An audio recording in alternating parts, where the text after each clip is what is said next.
Welcome to the Bigger Pockets Money Podcast, show number 162, Finance Friday edition, where we interview Tracy and talk about reining in spending. Hello. My name is Mindy Jensen, and with me as always is my coming in with a record of 4-9, definitely not the champion of the Office Fantasy Football League, co-host Scott Trench, who's going over, you need to watch this on YouTube because he's going over to get his big world champion, undisputed champion, except not of the BiggerPockets Fantasy Football League, Scott. This is from 2019's fantasy football season, so I will be relinquishing both this belt in my league with my rugby friends and obviously came in close to last in our office pool. So not such a great year for fantasy football this year, but thank you for pointing that out, Mindy. Scott and I are here to make financial independence less scary, less just for somebody else, to introduce you to every money story because we truly believe financial freedom is attainable for everyone, no matter when or where you're starting. Whether you want to retire early and travel the world, go on to make big-time investments in assets like real estate, start your own business, or simply begin building a little bit of wealth outside of just your home equity and retirement accounts, we'll help you reach your financial goals and get money out of the way so that you can launch yourself towards your dreams.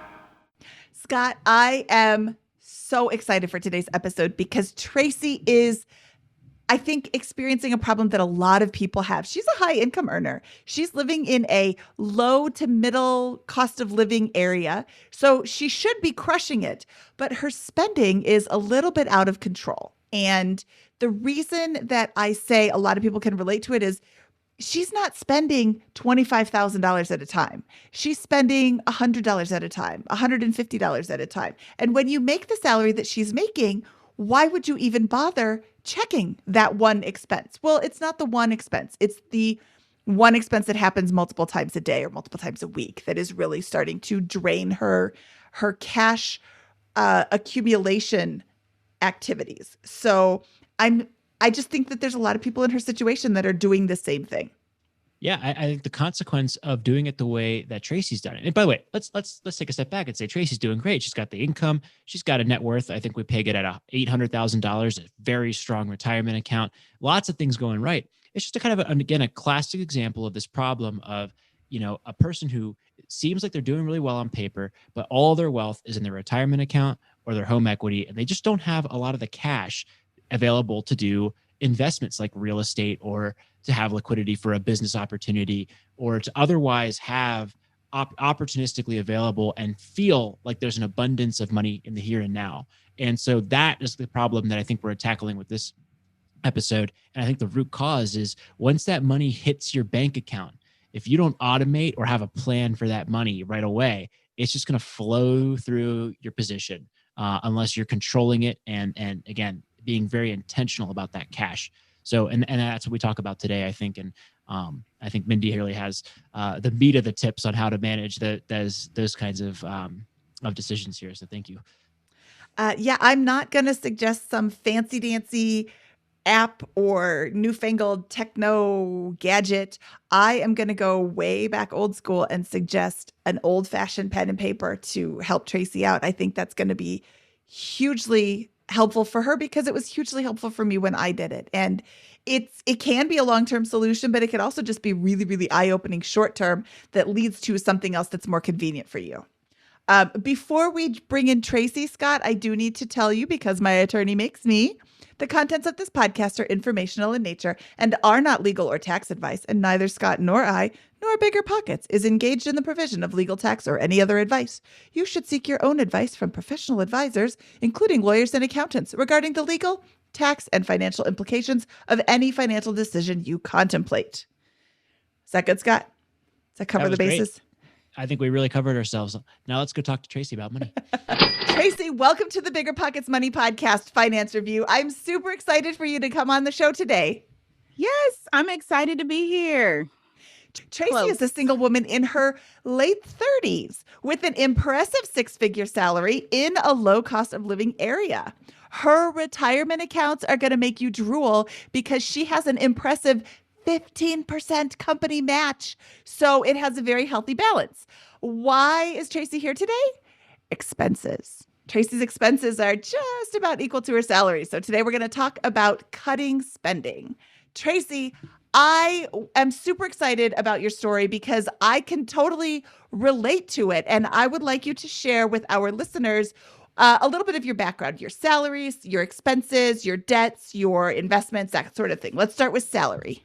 Yeah, so with salary, I make into over 150,000 a year. So I'm an engineer, and so in that range there. Wow. Yeah. So um, you got that down. Check. Okay, I now got let's that look down. at Check. Is that let's between base and bonus, or is that combined, or is that just the base That's salary? basic because bonus can vary. Mhm. So, bonus can be for the range that I'm in 15% or more annually. But in years like this year, our company has said that's going to be zero. So, coming up. So, I don't really count it. So, yeah, just base salary is in the range of over 150. Awesome. And then how much? So how much would you say? What does that translate to per month in take home pay after taxes? Would you say? So I always struggle with the term take home because I'm like, do I count deductions that I choose to have, like 401k? But if we talk about literally just what I let hit my bank account, and not including the things that I have taken out, like company stock options and things that I don't have to have taken out, but that I choose to, I personally see about $8,000 a month.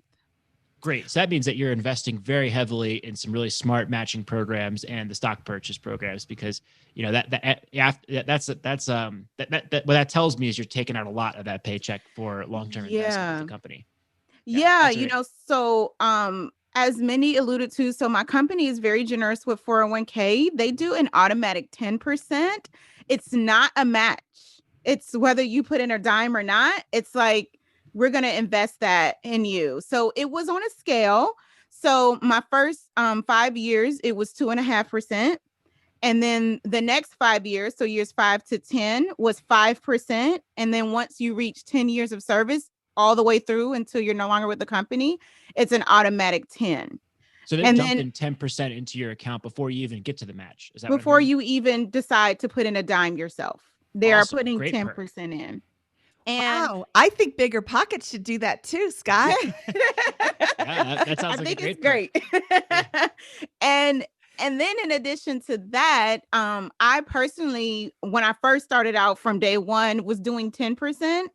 And then I eventually increased. I would say probably the last 3 or 4 years, I've been doing the whole 19,000, and then what became 19,500, and then what will be 20,000, I think, in 2021. So I've been maxing out the 401k for the last probably 3 or 4 years. And prior to that, I was just, in addition to the 10 the company was putting in, I was also putting in 10%. So you're getting 10% from so you're getting 15,000 from your employer just as a dumping into your account there's no match or anything like that. And then you're putting 19,000 in, and then Yes. is there a match on top of that as well? No. So then that's Okay. it. So that's the total that goes in each year. So there were years on average, I was, close to $35,000 being put into my 401k. That's fantastic. That's got to have done Wow. very well, especially in the last couple of years. Now, do you know how are you investing that within the 401k? Do you have an index fund option or something like that? I do. So my company actually, I say used to, because unfortunately they just pulled most of them, but they used to have a very generous amounts of mutual funds and index funds to choose from. And so I have a financial advisor who was taking advantage of that, right? And using their expertise to diversify my portfolio using the options that we had. And it was well over 100 options. But just this year, they've decided to pull back the number of options they offer. So my portfolio look a little bit different. But yeah, I've outpaced those, what they call those freedom funds, where it says if you plan to retire in 2050, this portfolio will work for you. My portfolio, I think when I looked year to date this week, I think I was up at about 27% year to date. Great. So not only do you have a lot of money in that account, but you're doing really well within that account in terms of investing as well. Yeah, my shout out to my advisor. He's done very well by me. I've been working with him for over 10 years now. Great. And have no complaints. That kind of Awesome. growth you really can't argue with. I mean, Oh yeah, it's that's pretty insane. I've nice. probably more than doubled my account since I've been working with him. I know I have in that amount of time. Well, since we're also talking about assets here, what other assets do you have? Like, do you have a home, cash accounts, or anything, any investments outside of the 401k? Yeah, so the 401k right now is my main asset. And so when I look at my net worth, it feels impressive, but it's like, it's not really my net worth until I'm 59 and a half. Mm-hmm. So outside of my 401k, which currently the balance is sitting at around 690,000 ish. So in that range, it depends on the day, obviously. Mm-hmm. I have equity in my home. So in the townhouse that I purchased, I did the whole 20% down, and I've been there just under 2 years. So I would say, basis what the market says my house is worth and what I have probably about 65, $70,000 worth of equity in my home. And then in terms of other stock options, so my company also offers a stock purchase option where you are able to put in, I'll just say for round numbers, $7,000 a year into your company stock. And then with that amount, they'll give you a 15% discount the first week of January. So unfortunately, I let that money sit over the years. I say unfortunately because this year has not been good to my industry. Mm-hmm. So a portfolio that would normally be worth probably about 20,000 is only worth about 11 right now in terms of stocks. And then I have about another 10,000 or so in stocks. So in addition to about the $70,000 in my home, the 401k account, I have about $20,000 just in stocks. I have some Apple. I've been playing around in the market. I have some really awesome friends who have really gotten into this summer. Like, we've kind of used COVID as an opportunity to really learn more about, trading and investing. And so they've really been just a great circle for me and bouncing off ideas with them. And so I've played around in that space. So with that, about 20,000. And then in terms of cash, I have about another 15,000. Awesome. This So is a really good, strong position. I love it. I love how the majority of your net worth is invested over the long run under the guidance of a financial advisor. Personally, I just use index funds, but I think that approach is wonderful with your financial advisor with that. And you're also, I think that, while there's all this discussion about playing around in the stock market and whether that's a good return or not, it sounds like I think it's a wonderful approach with the relatively, in this case, small amount of money that you're using with those types of things. And I think that it's a really good way to keep motivated and interested, and you could definitely potentially generate some good returns if you find it a engaging hobby there. So I think your asset distribution is actually really strong in a lot of ways. But one thing I want to note is that you don't really have, as a percentage, a lot of wealth outside of your home equity and retirement accounts, which is a very, very common situation that a lot of folks find themselves in, and something that can be, maybe like just maybe doesn't feel like you're doing as well as you are on paper sometimes. What do you think? Is that that's literally what drove me to write you guys. So when I saw Mindy's Facebook post, saying, "Hey, would you be interested?" That is what drove me here. I've been telling her, I'm beating myself up because I see, I'm not in anyone else's bank account, obviously. So I don't know what my friends have, but I have that game, right, where you compare yourself to where you think other people are. And so I'm constantly feeling, behind the eight ball. I'm seeing the opportunities that my friends are able to capture because they do have, cash on hand and things like that. And just feeling like I'm at this age, I'm almost 40, and I just feel like I don't have the cash that I should have basis the salary that I make. And so that's the part where I find myself constantly beating myself up is definitely over feeling like I should have, more cash to jump on investments, more quickly, as others that I know are able to do because of the cash on hand. Well, I wouldn't beat yourself up too much.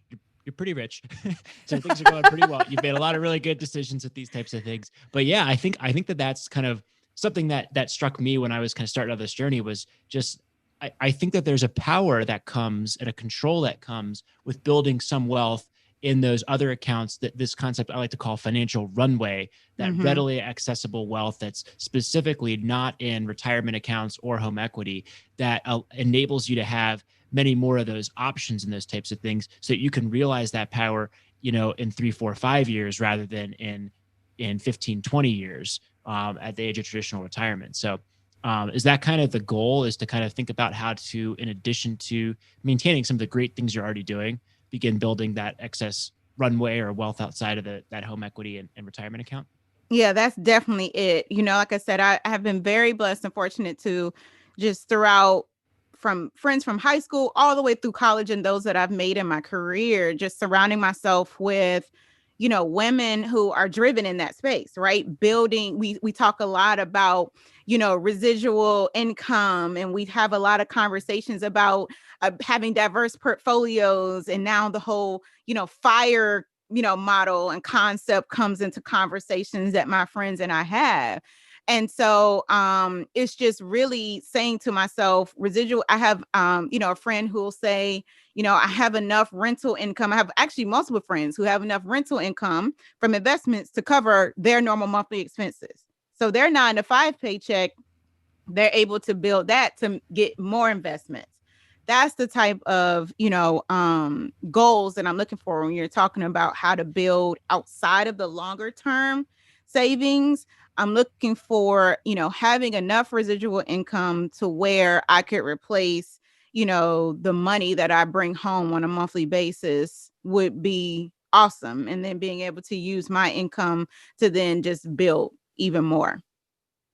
Love it. So to me, there's a couple. The elephant in the room is you've got this immense retirement account. The question is, do we begin siphoning money away from the retirement account, or do we cut other spending in order to accumulate that in the short run? I think those are the two options in your situation right now, right? Right. As things stand, and you have that big bonus every year, which could be another way to produce that, but. Is that kind of basic? Is that kind of how you're assessing the situation? Is really the biggest choice? Yeah, definitely. I have definitely spent my way through my 20s and my 30s. And I'm, at a point now where I'm definitely looking back and saying, where did it all go? I don't have a Birkin bag to show for it. I don't, have closets full of, frivolous designer things to at least say like, this is where my money went. It's just one of those situations where I ate it. It was on a plane with me in business class. It was it went with me to the other parts of the world that I've been blessed and fortunate enough to travel to in the way that I like to travel. And so it's trying to find that balance now where the Target runs and the Amazon runs that seem small in the moment are what's really adding up, right, over Okay. time. And if I step back and looked in a year in terms of what I've spent literally just between Target and Amazon, I'm probably sure I could have very close to a down payment on a rental property. Well, let's dive through those expenses one by one and create them. This is not the Beat Up Tracy show. This is and I can see where you're coming from. You look at your $8,000 that hits your bank account and you say, well, I can afford this at Target. It's only $100. $100 out of 8,000, that's nothing. I can totally see the mindset. And I bet there's a lot of people who are listening who can see that too. Oh, well, why should I have to put myself on a budget? I make good money. Well, you don't have to put yourself on a budget. You want to put yourself on a budget. And putting yourself on a budget can be really, really restrictive and, oh, I'm doing this to myself. It's like being on a diet. Oh, I can't have anything fun. And that's not the case at all. But I think that you are starting to realize that you maybe need to curb that back a little bit. You can't have cake every night, but that doesn't mean you can't have cake on Thursdays or, Right. have a nice eggs benedict on Saturday morning, every Saturday morning, just not every single morning. So yeah, let's go through your expenses, because right now you're killing it in the income front, but I know where those expenses are for November, so I have a little bit more information than people who are listening. And I just want to reinforce that this is a very common situation that Mindy and I have come across, where like it's just however much, if you don't keep a budget over time, you just kind of spend up to the amount that you're making, and you've got it all right. You've got a good solid emergency reserve. You've got hundreds of thousands of dollars in your retirement account. You've got a home. You've got there's nothing wrong with the situation that you've created here. It's just, I love the fact that you're coming in and thinking like, I could be over here doing these other opportunities, and you're right. And that's why we do the budget and the focus on expenses, is not because it's necessary for a traditional retirement, but it is necessary to get way ahead on that journey to financial freedom and begin plopping down $30,000-$40,000 on a rental property, for example, and building a Mm-hmm. serious passive income stream or portfolio over 5-7 years. That's where this power comes from. And you want to put yourself on a budget so you can do that, because that opens up way more options in a few years than likely what the happiness level you're getting from your current spending is in some, but not all cases. For There's, sure. It's just looking back and saying, where did it all go? Is the part that's quite frustrating, right? On a just a monthly basis, or even looking at the end of a year and having that conversation with myself. And I'm one of those people where my little spreadsheet that I sent, I was telling Mindy, I've kept this spreadsheet of every paycheck I've gotten in the last 15 years. The problem is it's not a budget. It's just an account of what has been spent.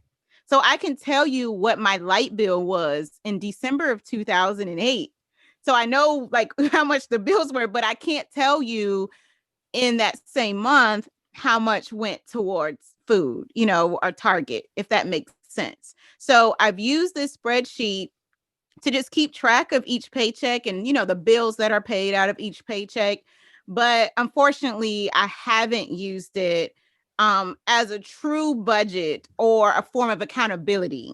So there may even be buckets you'll see on there where I budget, but I don't use it to hold myself accountable. well, great. Well, I'm really glad that you've tracked your spending, because that makes this analysis easier. Can we kind of overview where you think on a monthly basis, to summarize, that money is typically going now that over the last maybe 6 months to a year? Yeah. So the last 6 months to a year, for me, mostly, most of what I, spend on a monthly basis, in terms of home expenses, like if you just said, pay your bills and you be done. I would say, and if you include my car note and things like that, I'm probably close to around $3,500 a month, maybe give or take. Because unfortunately, we talked about the cost of living where I live in Pittsburgh.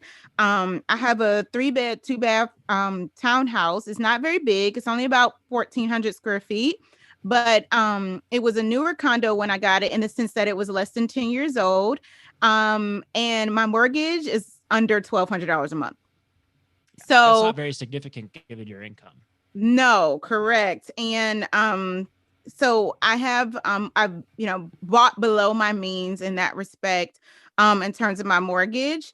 And then my car note is a little bit hefty, but one of the things I wanted to talk to you all about was potentially getting rid of that. So when it came to purchasing a new vehicle, I decided to put down a substantial down payment. So I put down almost 30% on the value of the car in a down payment, about 30%. And then I financed the rest over 3 years. So I did 36 months and I did it at 4%. So this was a couple of years ago, before we kind of had the low interest rates we have now.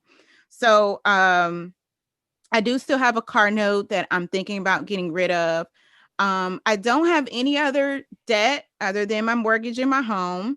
And so when you add those things in and, utilities, cell phone, subscriptions, all those things kind of start adding up.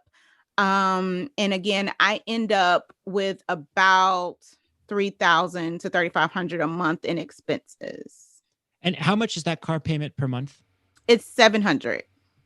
Okay, great. So what I think when I think about the car payment in general, you've got what's happening. Why that feels like a huge chunk of money is because you've got this relatively short term loan over 3 years, and so that's why you're seeing a huge payment there. And while that feels like it's a lot of cash coming out, I'm interested to see if after we go through all this stuff, we come back to that as the real source of this. But from my seat, relative to your what I think many of your peers, for example, might be doing at your level of income. I think you've made a set of very responsible and good decisions that will set you up for success with this stuff around your mortgage and likely your car as well, in a relative sense there.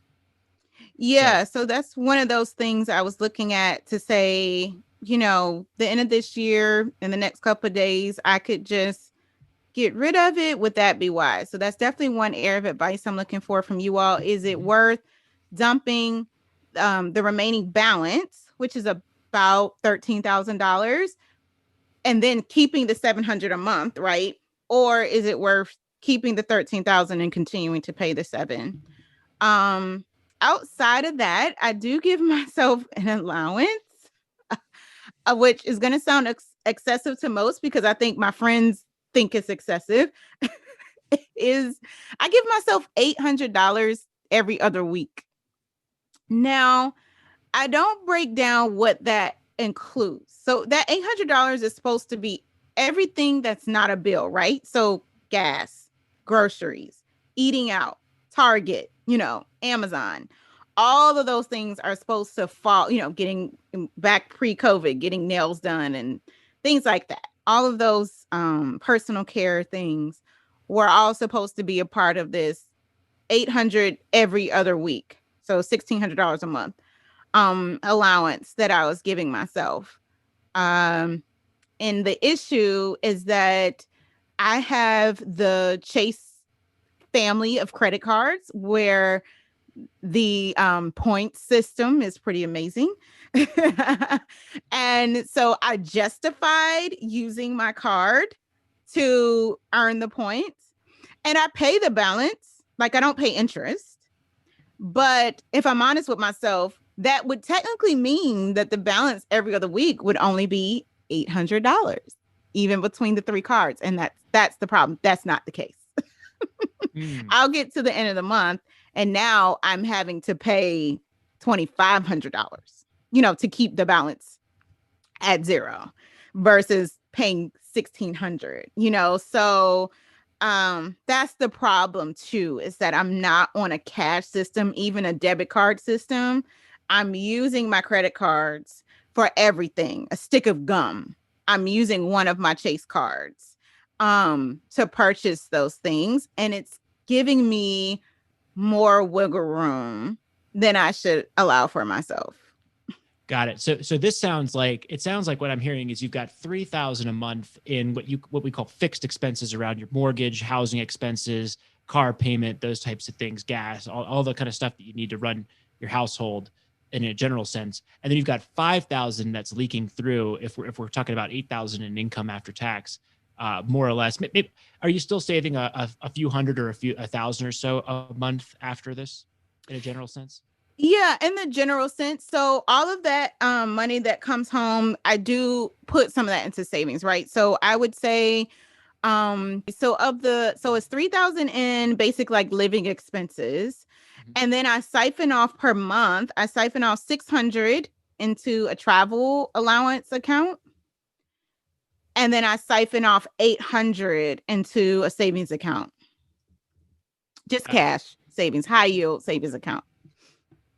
High yield. I'm doing air quotes, right? Because it's like it used 0. to be. 6, Yeah, they got you in at 3.25, and now it's like 1. Okay. I have a lot of things to say. You've asked about a lot of things. Should you pay off your card? Should you I'm looking at these expenses and I have comments there too. But should you pay off your car? So let's say you have 13,000 in cash that you can put into your car. Do Mhm. you have additional money in January that you can put into your Roth IRA to max that out? I think that's 6,000 next year.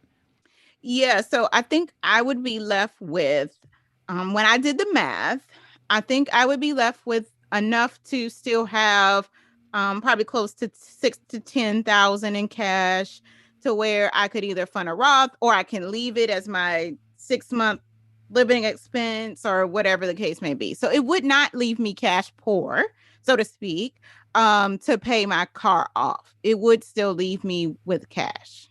Okay. How much is your car worth? So that's a good question. It's an Audi. It's an A4. The value of the car, I would guess I could probably sell it for at least 25 to 28. It's a 2017. It has a lot of miles on it. Is the And issue. So it's how in much do you great like the condition. car? I like it a lot. I've been driving Audi for now. That's one of the other mistakes that I have kept a secret is I leased a car for 6 years. And that is also one of the reasons I find myself at this age and stage of life with a car note is because I got bit by the bug of wanting the nice fancy. And so I leased a really expensive vehicle for 6 years. I had two vehicles over the course of 6 years. And then I decided to settle into a compromise. So this was the compromise car. This is Well, not the and beat let me up just Tracy show.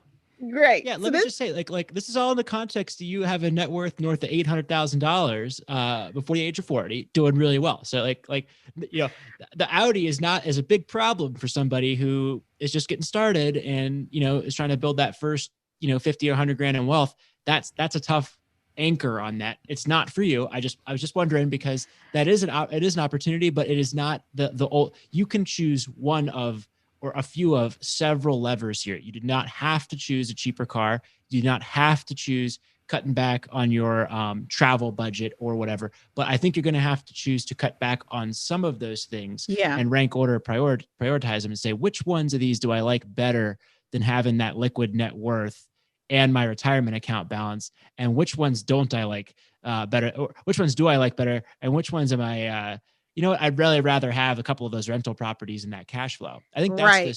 that's kind of the choice that you're going to have to make in terms of the spending here, because really what I usually find is that the anchors in a person's spending situation are really the housing or the car payment or Mm-hmm. the monthly food budget and those types of things. In your case, your fixed expenses in terms of your grocery budget, your mortgage expense, and then depending on what we do with this car payment, really aren't the anchors that the leverage points. We do have something on the car payment that will free up cash flow.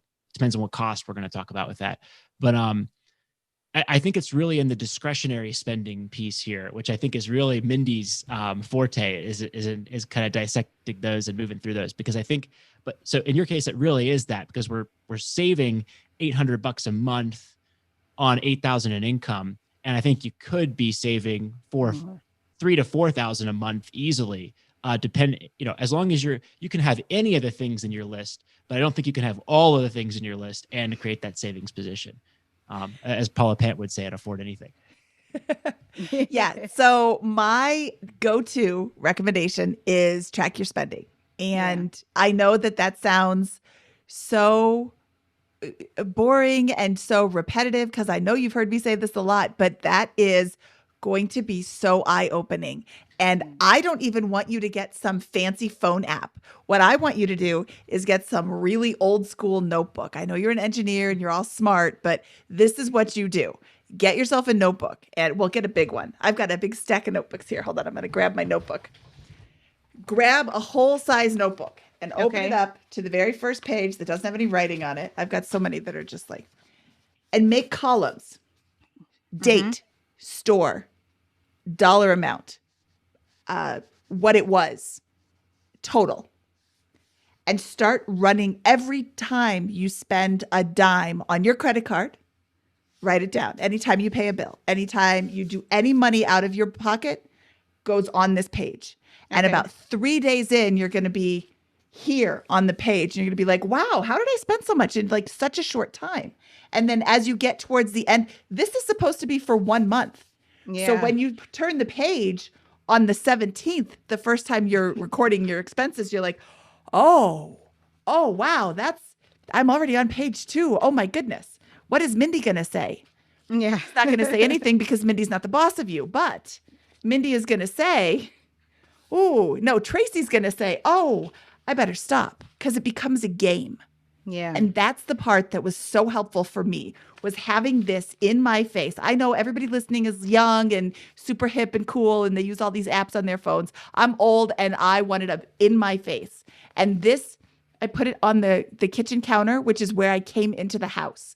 And I would walk in and I would write it down. And the first time you're like, oh, $1,300, because I had my mortgage payment too. Okay, no big deal. And then you start and you're like, ooh, wow, this is getting filled up real quick. And this is such a powerful tool to see it in real time, because the way that you're doing it now, going back after the fact, isn't working. So Right. I would love to see you do something super old school and just watch what happens, because when you see it every single day, every single time you come home from work and you write it down, you're like, oh, wow, this is crazy. And then tomorrow, I'm going to see if I can spend no money. Right. And then the next day, ooh, I didn't spend any money yesterday. I wonder if I can go again today and spend no money. And it just keeps compounding. But the first month, you're going to do really, really awful. And that's okay. It's just to open your mind, just Right. to see what's going on. And that is, I can see Scott raising his hand. I know he wants to interrupt. This is so powerful, though. Recording Yeah, recording write it it down on a down. piece of paper in your face is so powerful. Another thing I want to see is you can have your $400 a week. Tracy makes a lot of money. Tracy can have $400 a week to spend how she wants on one credit card. Pick your favorite credit card. That is the Tracy's $400 a week credit card. And put that in your pocket, or I'm sorry, put that in your wallet. Mark on the front of it, Tracy's $400 a week credit card, and check that balance. Whenever you Okay. go to the store, come home and check that balance. Oh, I spent $25. There's $25 on the card. Great. Or I spent $400. I cannot use this card again this week. And then that's right. all you can have. Mm-hmm. Take that and put that on your Amazon account, and take all the other credit cards off your Amazon account. And then when you feel tempted to go to Amazon, make sure you're only putting it on your $400 credit card. For sure.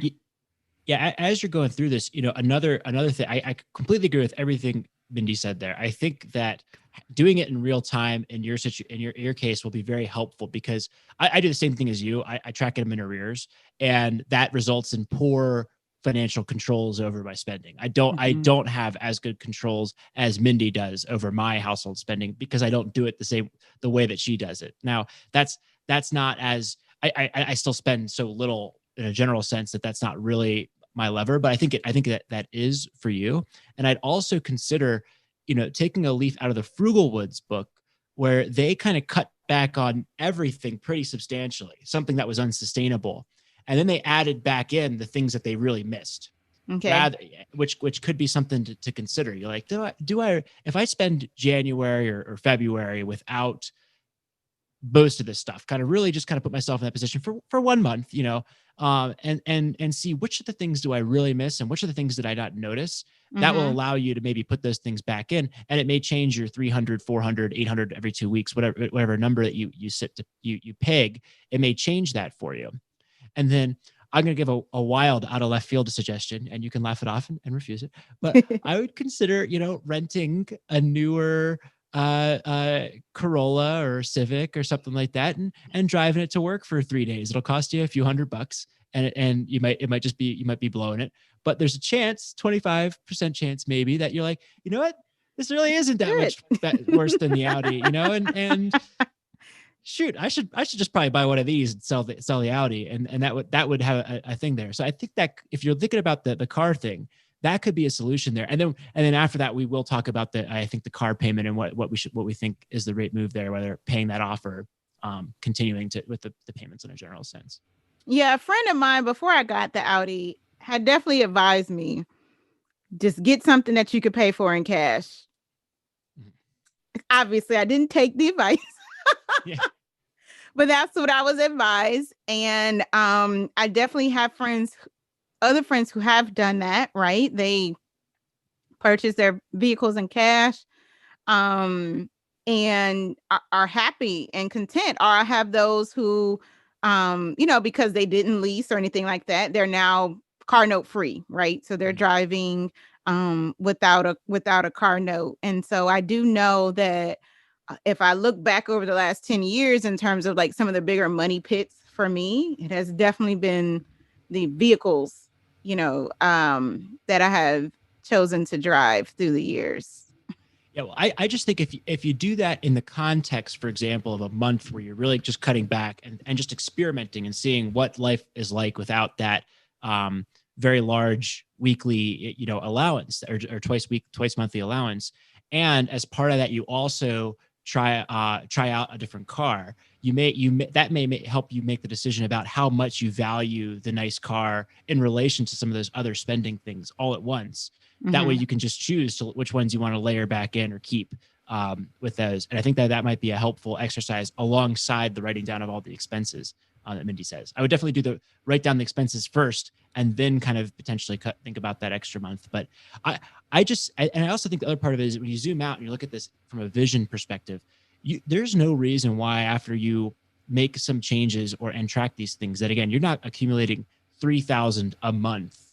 I think in savings, 2,000 to 3,000 a month, which is 24 to 36 grand per year. Yeah. That's a down payment every year on a rental property. You pile that up for 3-4 years and then start generating a little bit more cash flow. The car payment, if you just choose to pay it off, kind of slides out over the next year or two, no matter what, regardless of which path you choose.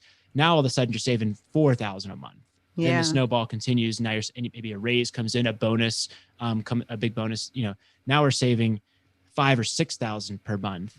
Then another year or two goes on, 6,000-7,000 a month, and we've got a significant chunk of that as passive income. That's the vision that we're playing for here from a financial perspective, and the why behind this, which might help as well in the context of some of these puts and takes on which expenses to keep and which to forgo. Yeah, because it's just looking overall, like I said, with what comes in and what goes out, it's just definitely very frustrating exercise for me, at the end, even in COVID, right? So in my mind, I should be saving so much money. I'm not traveling.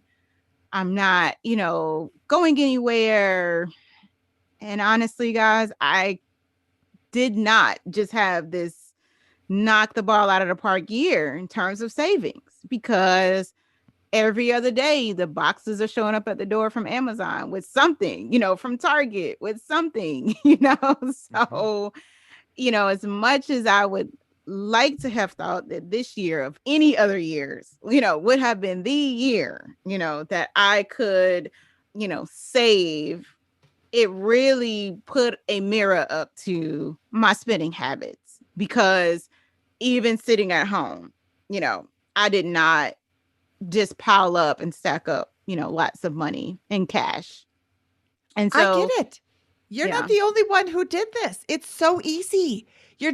You're bored. Oh, I wonder what's on Amazon, or oh, it's Prime Day, or oh, this, or oh, I need one thing and then something else. There's those stupid little, oh, here's a suggested item. Oh, I Yeah. need that too. And then all of a sudden, like you said, all those stupid boxes keep coming. It is really fun to get those boxes all the time. And frankly, when I don't get a box on a day, you're like, oh, Yeah. Feels And odd. I'm sitting here with my giant TV acquired this year.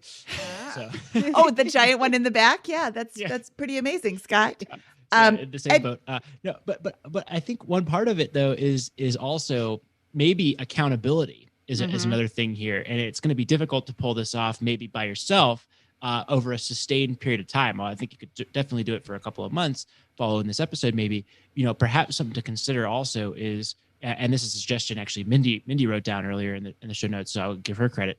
But perhaps consider creating an accountability group. You mentioned that you had some folks who invest and those types of things locally. Maybe you could create a little monthly little club or something um, that would, where you bring some of those things and talk about those goals to other people, so that you have some sort of structured accountability program. And if you don't have, if you feel like that would be uncomfortable with some of those friends, you could always try like the BiggerPockets money Facebook group and see if some people there might be interested in that, either locally or virtually.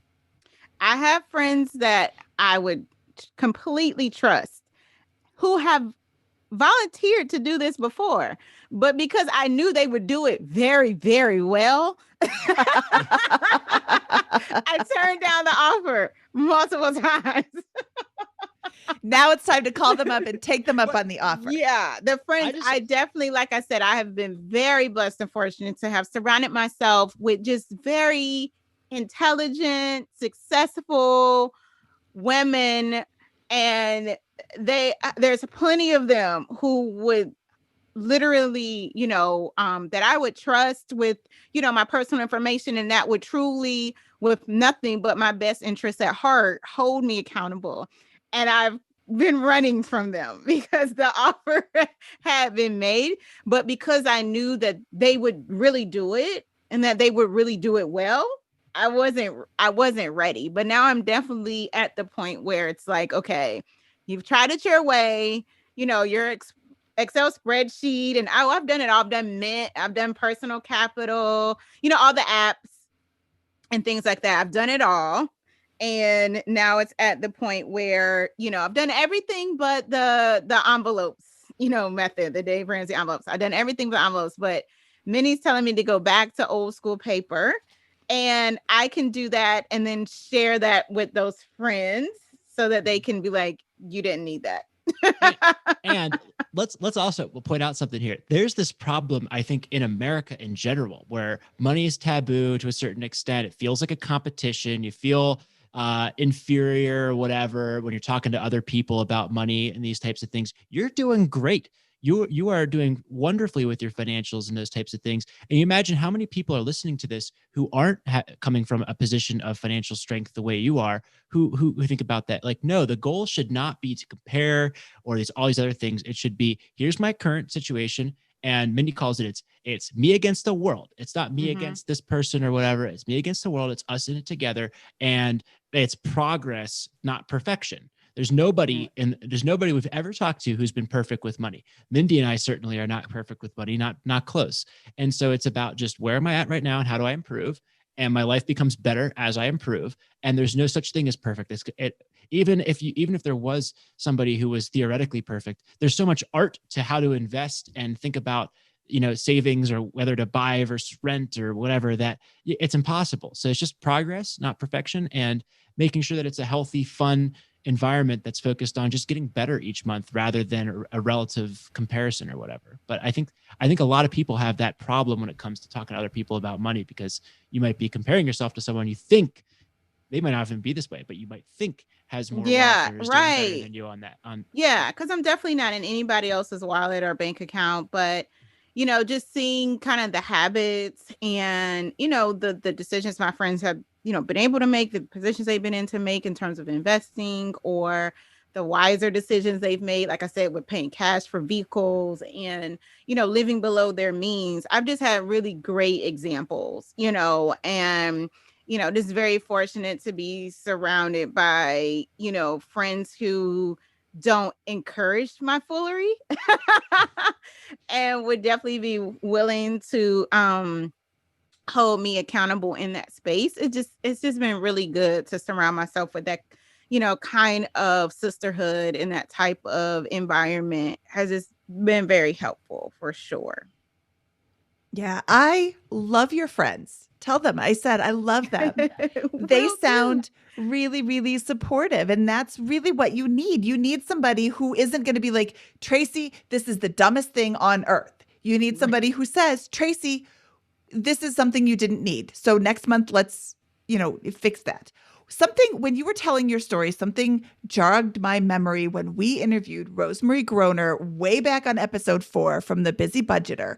She said that one of her big things when she was budgeting was these little trips, these little, oh, I'm just going to the store, I'm going to grab one thing, but one thing turns into 20 things. And what helped her a lot was to create a little pantry in her house. So you go through, I don't even know how much deodorant somebody goes through because my kids, I don't know if they're like writing letters with it or what, but I seem to go through a lot of deodorant. So I don't go to Target to buy one deodorant. I go on Amazon and I buy a case, and then I don't have to buy deodorant for another week or whatever they're doing with it. So what are the things that you are constantly buying at Target specifically, at Amazon specifically, that you need, but you can store in your house? So like not milk, but deodorant is a great one. Feminine hygiene products are a great one. Toothbrush, floss, toothpaste, anything that you can use. I would say 3 or 6 months supply. Buy that and put it in your house. You have enough money that you are fortunate enough to be able to afford to stock up. So go through and think, I think I'm going to go through a deodorant a week for 6 months. I'll need 27 or however that math works out. And just get that and put that in your house, put it in the spare bathroom or even in one of the closets. Just have it so when you need to go to Target, you don't really need to go to Target. You could just go to your closet. Call that Target. Yeah, that would be great because my other vice that hasn't come up yet is Trader Joe's. And it's weekly trips to Trader Joe's. And I swear, whether I have 25 items or 2, my it's always $120 before I leave out of the store every week. And then if you look at the eating out budget on top of that, there's no way I should have one person should have $120 a week in groceries plus the amount that I'm spending eating out. It goes to show that there's definitely waste in there. Well, that's how much do you think you're spending on eating out? So I did. Mindy's had a preview of this conversation recently. On a really, really bad month, I have spent as much as $900 in a month eating out. So what that tells me is that you could spend more on groceries if you cut down your spending on eating out to $50 to $100 a week, which is still a lot, but relative. But you could go up to 150, 175 in groceries, which is a lot, and still be making a huge dent overall in your overall food budget here. If you were to plan that a little bit more and even go a little bit more on the grocery budget and those types of things with some of those nice things. Oh my goodness, my waistline would thank me. In addition to my wallet, like it would just be a win-win all around. Prior to moving to Pittsburgh, I lived in New Orleans for 9 years. And so their motto is that, we don't, eat to live. Like food isn't just nourishment. We live to eat. Like food is made to be enjoyed. Right. And so that's where I kind of cultivated this really insane food budget, was living in New Orleans and, eating out constantly. And moving to Pittsburgh has helped some because the food is just not as we don't have to don't do it. Yeah. Not quite as seasoned and as it is in New Orleans. So I eat out less. And there's definitely more room and opportunity for really reining that in. I think for me though, unfortunately, Trader Joe's had just become another place to fuel my shopping habit. It's not even necessarily where you guys, I drive an hour round trip to go to a Trader Joe's. Oh, stop. It's not necessary. It's 30 minutes each way. Do you have is there a place in your house? Do you have a garage that you could put a freezer, like a chest freezer? Mm-hmm.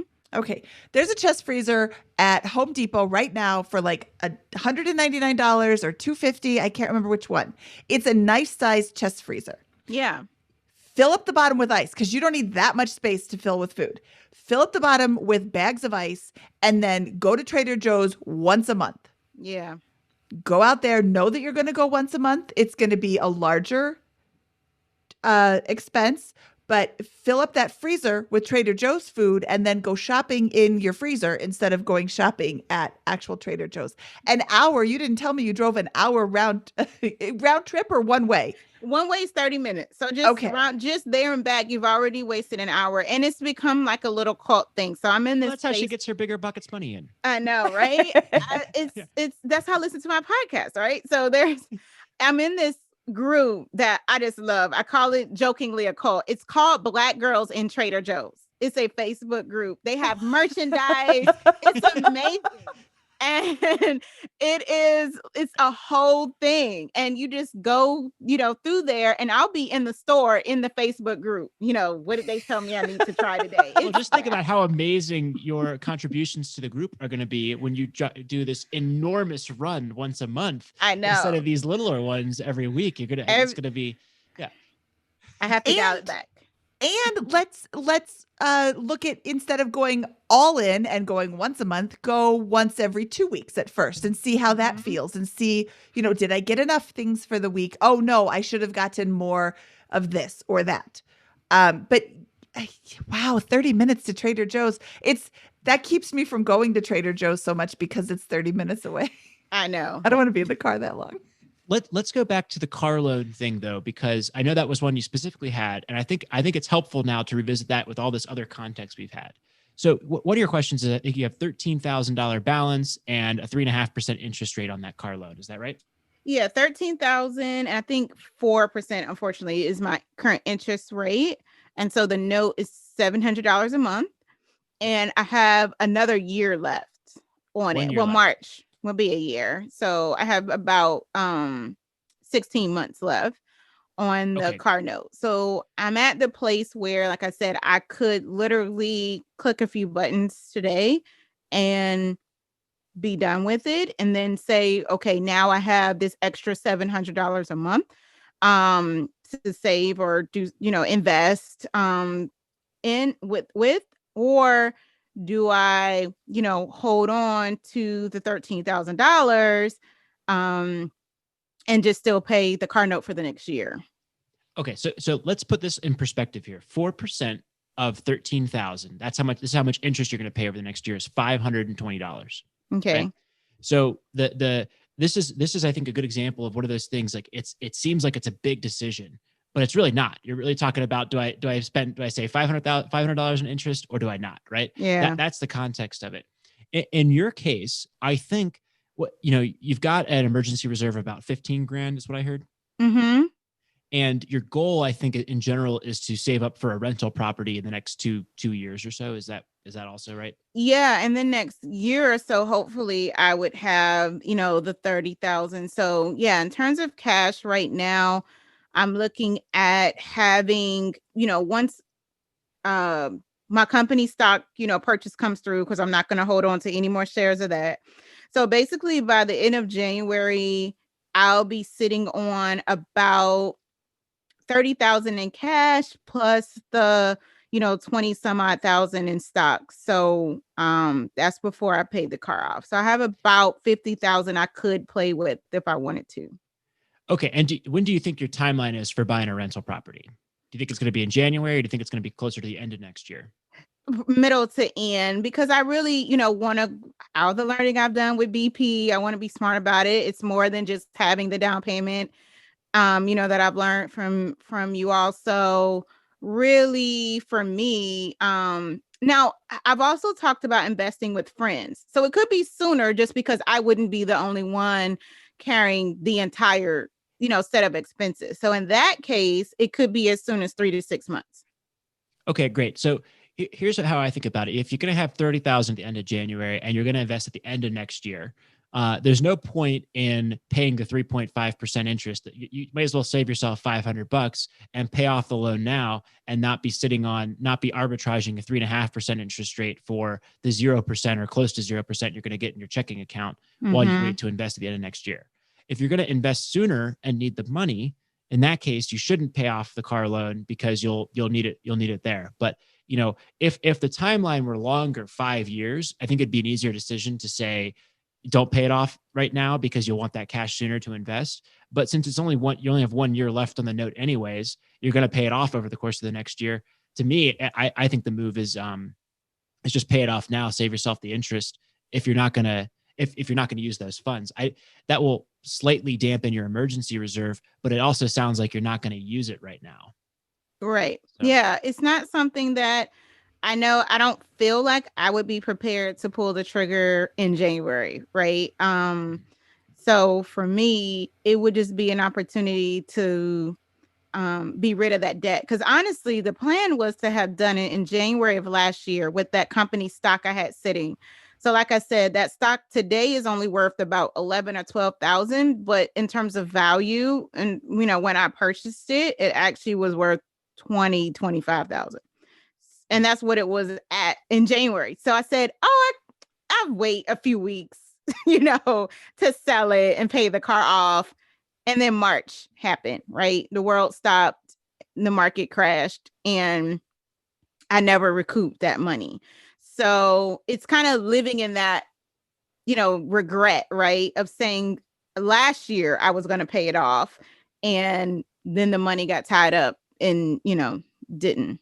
Yeah, and let me just say something. That employee stock purchase plan, that is a no-brainer to me. You buy the stock and then you sell it immediately, or you hold on to it for 2 years or long term or whatever. But like, you're getting a 15% discount. That's a high probability rate of return. You got unlucky with your timing in that situation, but I think you made the right decision. It's kind of separating the good decision, bad outcome from bad decision, good outcome. You made a good decision, had a bad outcome with that. I would do that again and again and again and again. And over the long run, you're going to win from that. Depending on, you don't have to keep the stock, right? You can sell the stock whenever the time is up, right? Right. Yeah. So you get it in the first week of January, and then by the time it hits your account within a day or so, you're able to sell it. So assuming the market doesn't do anything hugely or wildly crazy, you can capture your 15% or more, because they do the price between the lesser of January 1st and December 30th. So 15 is your minimum. There have been years where it was 30%, on the dollar. Mm-hmm. I had the same thing at my old company, and what I would do is I would just put 100. Like, you could buy up to 25,000 in stock, and so I only made like 45,000 at the time, and so I put all of my paycheck into it and arbitraged it, and sold it immediately. Hit my account, sold it. Yeah, and I took that extra stuff, and they're like, "What are you gonna do? You're gonna pay taxes on that gain?" I'm like, yeah, that's what you do with a raise. Yeah. I'm not going to say no to a raise. But yeah, I did the exact same thing. And yeah, you're going to get unlucky every once in a while, but it's the right move, I think, to take that free money, that 15% spread, and just arbitrage it, or you can keep it invested for a few years. So if you're listening and you have one of those, I think it's a no-brainer to do it, even though you might have a bad outcome every once in a while. It's the right bet every time. Yeah. Just go for it. Okay, but going back to the car thing in general, I just wanted to point out that in the context of your overall set of goals here, I mean, you could save $3,000-4,000 a month by really getting smart about your spending, writing things down, like Mindy said, having an accountability group, and really kind of getting those controls in place on your spending. This is not a high stakes decision whether to refinance the car. Higher stakes decision would be selling and swapping out the car or changing up something else there. You don't have to do that. Or any of those things, but I don't think you have a big decision here. But if you're not going to buy a rental property until the end of next year, I just save yourself the $500 and pay off the debt now, because you have a big enough emergency reserve and access to liquidity that you don't need the cash. That's a reasonable arbitrage of that cash, I think, versus paying the interest on it. Yeah. So it's just something that I would, love to just get rid of, if that makes sense. And you'll feel better. You'll be accumulating $700 more a month right away, which will be a big difference in how much you're accumulating on a month-to-month basis. Mm-hmm. Yeah, and I would like to see that $700 a month going into your rental property down payment fund. And coinciding with that, do you have a real estate agent in the area that you want to invest in? Are you investing locally? So not sure. Again, I've seen, friends carry different strategies, some who invest local, some who have become realtors themselves. I have a few friends who have done that to help themselves with investment. I have a really good friend in a different market who is willing to become combination of realtor and potential investment partner. So I'm kind of a little bit all over the place when it comes to what strategy I want to kind of undertake with that. So, because even my house, my job assignment is only a few more years left in it. And because the mortgage versus the amount I could get in rent is quite a bit of a delta. Like I said, my mortgage is under 1,200, and I think I could probably get 2,000 a month in rent. So I've even, toyed with the idea of turning my current property, into one of my first investment properties, right? And Does the tenant pay keeping it. utilities? I'm sorry. Does the tenant pay utilities typically in Pittsburgh?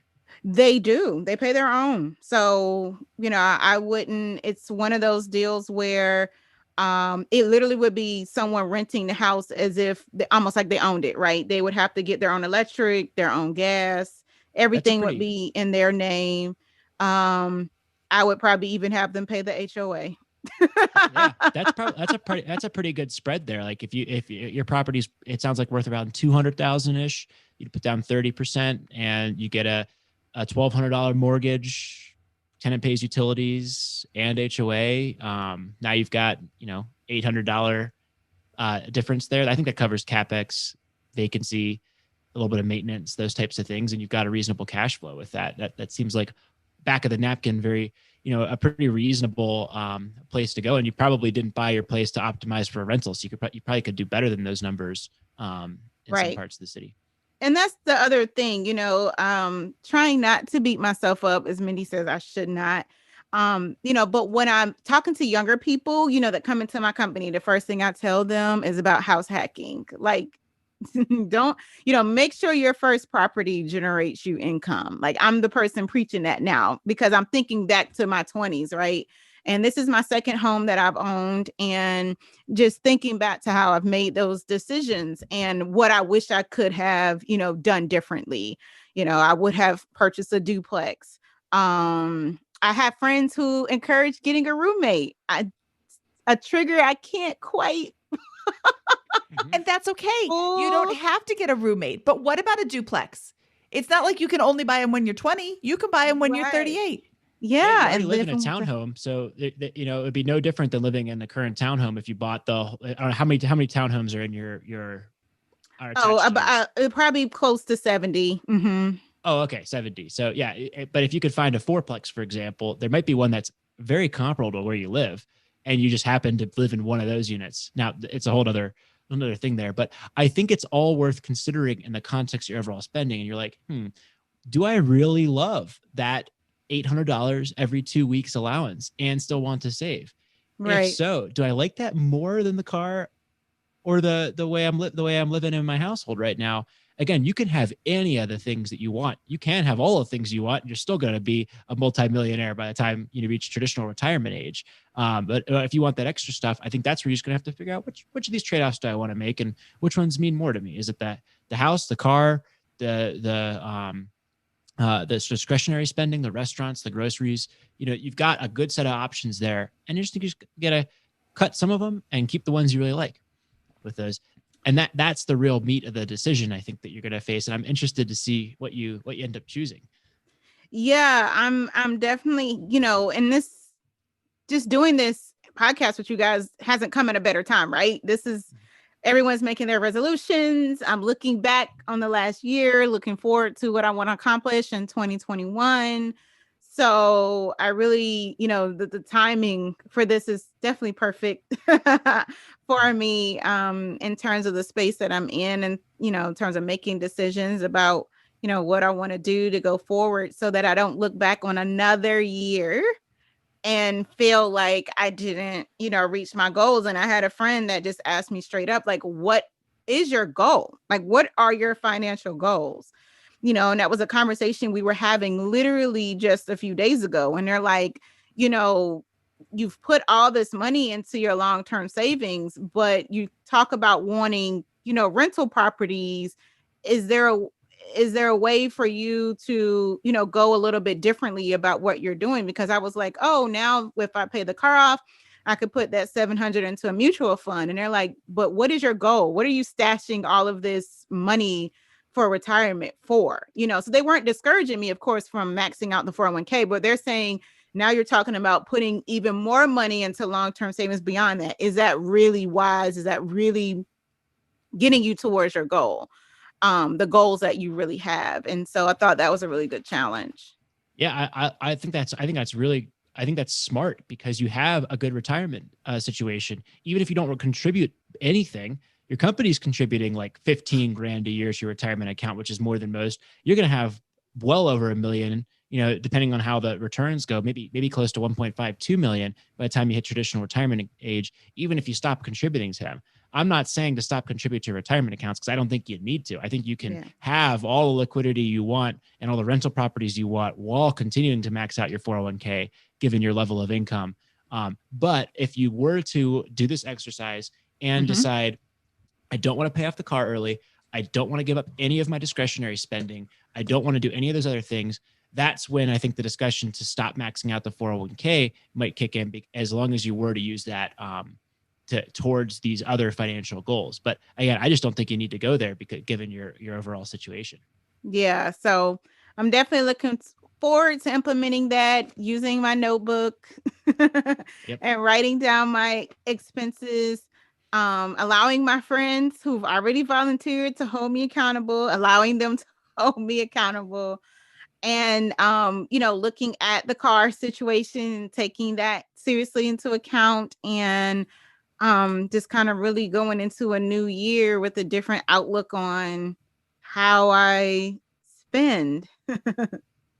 Well, I think that's going to be huge. I think once you start writing it down on the notebook, every time you come in the house, it's going to be just astonishing, because I was in that same position, oh, I'm not paying attention to my spending. I know I'm frugal. Well, yeah, you're only frugal if you're buying the stuff you need, not like all the other extra stuff Right. that I was buying. So once I started writing it down, I don't even think I got through the whole first month before I was like, "Ooh, I got to make this a game now. How little can I spend?" And that's a fun game. It's fun for us money dorks, but it's a fun game to be, how little can I spend? And every time you don't spend all of your $400, take that cash and put it in savings, into a savings account. And then the next week you only have $400 and you come in at 382.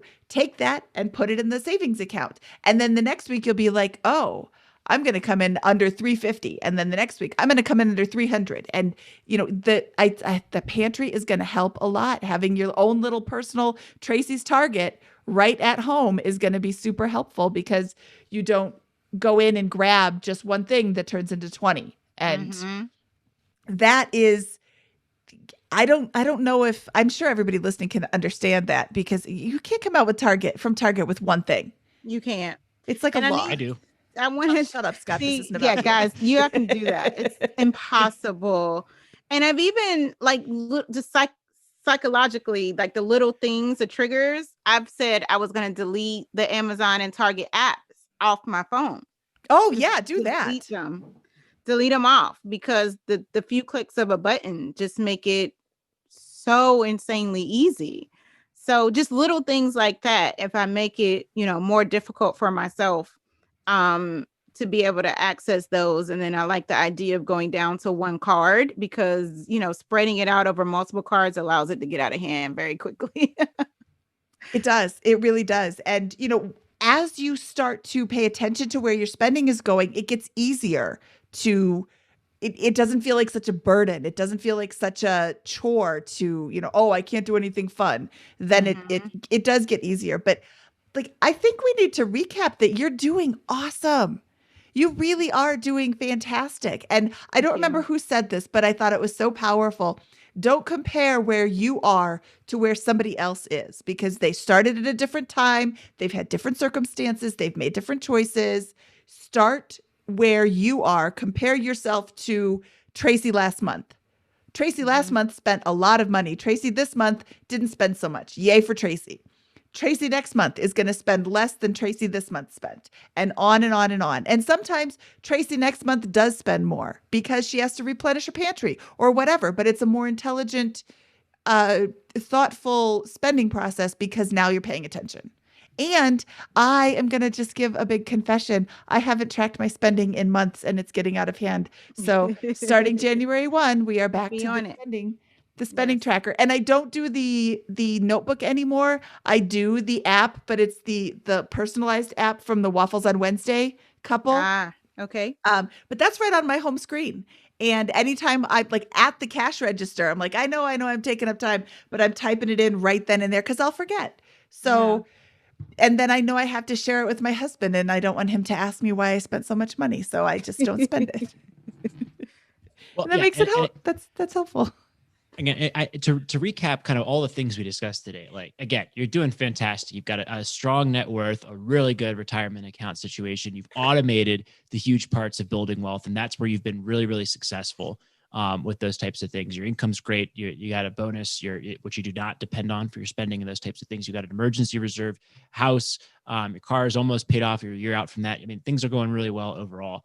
Asset allocation, I don't think is really a fundamental issue for you. You have one tactical choice around the car payment, those things, a $500 choice, which just depends on how soon you need access to that liquidity for other investing purposes. But again, the fundamental problem here, I think, is that you've got a good situation, but you don't have the freedom over the next Yeah. 15, 20 years that you'd like to have, that I think you can have by building wealth intentionally in addition to that wealth you have in your retirement accounts and that you're building automatically month by month in your home equity. And for that, your spending is going to be the key challenge, I think. And it's going to be, how do you get that under control? Really make some choices that automate or make it difficult for you to spend outside of those boundaries that you place. And then maybe I think also my last point here would be thinking about some sort of accountability mechanism. Could be the tracking of your spending, could be a mastermind group with some of those ladies that you know. It could be a number of things, but I think that would be really helpful for that. And there's no reason why you can't be sitting here a year or two from now accumulating 3, 4, 5 grand a month on a very regular basis outside of your retirement accounts after an investment or two, a raise, perhaps in the years ahead, and then these controls in your spending with that. Yeah, I totally agree. I truly appreciate everything that you guys have shared with me. I am walking away with lots of ideas and optimistic about the new year. Nice. Well, Yay. that's very exciting. Thank you so much for coming on and sharing all this stuff. I know it's very personal and a lot of detail here, but we really appreciate it. And I think you're going to help a lot of people who get to hear your story and all the things you're going through right now. Yes. Well, thank you guys again so much for the time. I appreciate it. Tracy, thank you for your time. And to make your real estate location choice a little easier, I am going to send you a copy of our long distance real estate investing book to see if that's interesting to you or see if you want to stay more close to home where you are right now. Oh, thank you. Oh, you're Appreciate that. welcome. You're Yeah, that would welcome. be awesome. Do you have a joke for us? I do not. That's okay. Scott does. What do you call a Christmas wreath covered in $100 bills? Christmas wreath covered in 100. Something about the Benjamins? I don't know. Close. Aretha Franklin's. Who gets credit for that in the Money group? Someone I stole this from the Money channel and Yes, he posted he it. And it got posted like it. a bajillion likes. I told him I would use it on the podcast. So who was it? Pull this up. Yeah, now I have to find that in the group. It was fantastic. Thank you, whoever that was. We'll mention you shortly. But Tracy, thank you so much for coming on the show and sharing your story and all this with us. We really enjoyed it, and we hope that you have a great and very successful 2021. You guys too. Thank you so much. Happy New Year. Happy New Year, Tracy. New Thank Year. you for coming again, and we'll talk to you soon. All right. Bye. Bye. Scott, that was Tracy from Pittsburgh. What did you think of her story? I think it's like a really good example of this kind of phenomena that happens to middle class America, where things look like they're going really well. We're making a good income, got the house, got the car, the retirement account is huge, but yet I just do not feel freedom. I do not feel like I've got options, freedom, liquidity, those types of things. And I think a lot of people are in a similar situation where the vast majority, I would say north of 90%, 95% of her net worth is in just her retirement accounts and then a little bit of home equity. Some people will have much more in home equity if they bought in like a place that appreciated for a while over the last 5 years, and a little bit less in retirement accounts. But that story, I think, is repeated all across middle class America. And I think it's a really big frustrating point for the country as a whole. I think it's a huge thing that's going on in our society these days. And I think the root cause of that is just a lack of intentionality about really attempting over a long period of time to build wealth outside of those two places that gives you those options. And that is what I heard as her overarching goal or desire today, was to really reorient her finances around that. And I think we've got a clear path to do so. It really comes down to being intentional with every dollar that's coming into our bank account after tax, and making sure that there's a plenty left over on a monthly basis. And then let a couple of years go by with a $3,000-$4,000 savings rate and a couple of investments with that cash, and all of a sudden the world begins to look a lot different, I think. I peeked at realtor.com while we were talking to Tracy, and I'm seeing houses that are 100,000, 150,000, 200,000 in Pittsburgh. I don't know the market. I'm sure not all of those are in, neighborhoods that she wants to invest in, but if she can save $5,000 a month, which is totally attainable for her, I think once she reins in the spending a little bit, that's $60,000 a year. She can buy a new rental house every single year. And then, tagging off of what Rich Carey said on episode 155, she could start paying those off, and then her rental properties buy her more rental properties.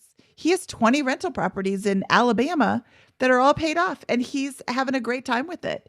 And he's got enough income from those rental properties that he doesn't need to work anymore. He's retired from the military, so he also has his pension. But I see huge things for Tracy. Absolutely. And we didn't really talk about the longer term stuff here, but because our short term goal, I think, is really short to medium term, is really to build more wealth in general outside of those retirement accounts and have some of these options available.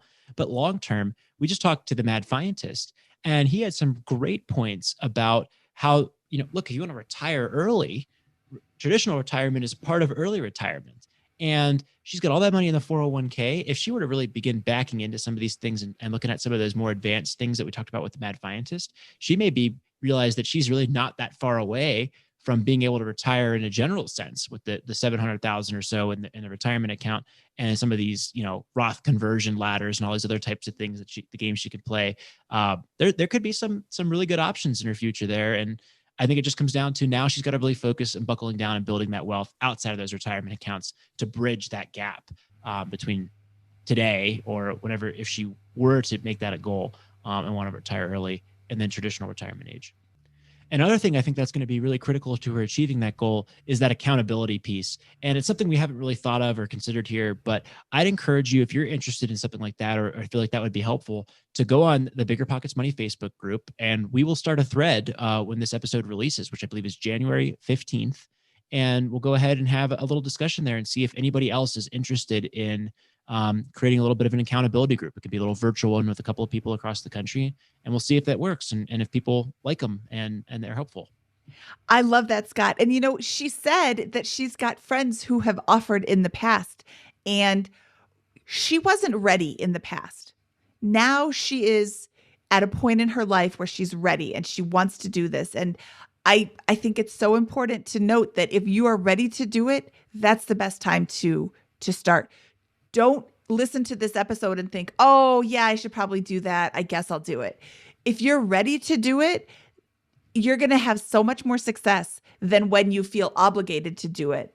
And I am so excited for Tracy because I know she is just going to kill it. She's going to sit down with her girlfriends and say, okay, Mindy and Scott told me I have to do this and I'm ready to do it. And I need I need you to keep me accountable. I only want to spend this much money this month.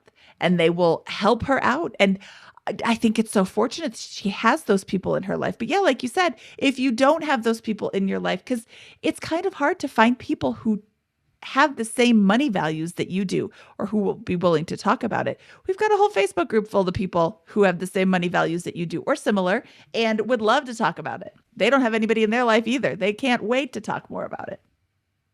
Yep, absolutely. So you can find that group at facebook.com/groups/BP money and jump in and say hi, tag Scott, give him a really terrible joke. He loves those. Also, this is our third Finance Friday. We have actually recorded several more in advance, and we are fairly male heavy on these episodes.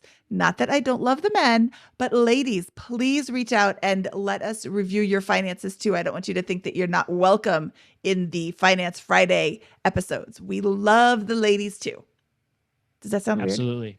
No, we like. I think the key is for these to be as helpful as possible, and for us to learn as many lessons as possible. To have all different types of folks, and I would say, in general, our applicants have been a little towards the higher end of the higher income range. You know, maybe a lot of applicants, for example, with north of 100,000 in earnings and those types of things. And I think that it would be great to have some folks with maybe a little less earnings. It'd be great to have some more folks with families and the challenges that those present. In terms of having the additional expenses and maybe a little bit less free time. And I think that there's a lot of to be learned from more diversity in the finance reviews. That said, we've had a wonderful time doing this, and I think we've learned a lot from the folks that we have had on the show. I have learned so much. There's an episode coming up where I suggest that they stop contributing to their 401k. I suggest that. That's not me, but the situation for them makes it a really intriguing possibility, and I hope that they look into it. But I am opening my mind and opening my horizons to different possibilities, and it's helping me in my finances too. Like I said, I have not actually been tracking my spending lately, and that's gotten me into some trouble. And I host a podcast every week about money. So that is our January resolution to start tracking our spending again. And it's just really helpful. So I am practicing what I am preaching. Wonderful. Okay, Scott, should we get out of here? Let's do it. From episode 162 of the BiggerPockets Money Podcast, he is Scott Trench. I am Mindy Jensen saying, we can't stay, Blue Jay.